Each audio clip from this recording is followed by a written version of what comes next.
pray that they go home to their families. And today, that's not happening.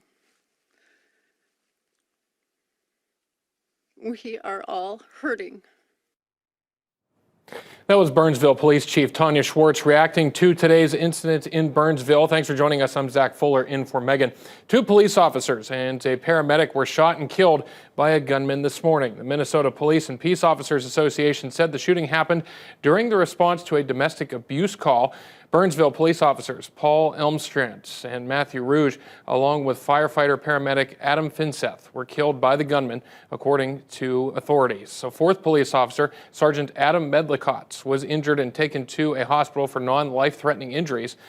No other details were immediately released about what led up to the shooting. The Minnesota Bureau of Criminal Apprehension said a man who shot and killed the 2 officers and first responders has also died, and that the agency continues to investigate the incident. Minnesota Governor Tim Walz said in a statement that in addition to those killed, other officers were injured.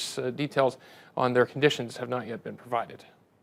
Still don't know the exact exchange of gunfire that occurred. Certainly several officers did return fire. I will note that this individual had several guns and large amounts of ammunition and shot at the police officers from multiple positions within the home in that incident. And the exact timing and cadence of what occurred will be part of our active investigation as we review video, officers' body cams, video that might be in the area, conduct interviews, and all available evidence to really figure out exactly what occurred in this incident. And on social media, Minnesota elected officials responded to the shooting, including Governor Tim Walz, who said on Facebook, in part, "We must never take for granted the bravery and sacrifices our police officers and first responders make every day. My heart is with their families today, and the entire state of Minnesota stands with Burnsville." Meanwhile, Senator Amy Klobuchar also posted on X, saying in part, "They were doing their jobs. They were protecting our community. John and I are praying for them and their families." And the Burnsville PD this morning.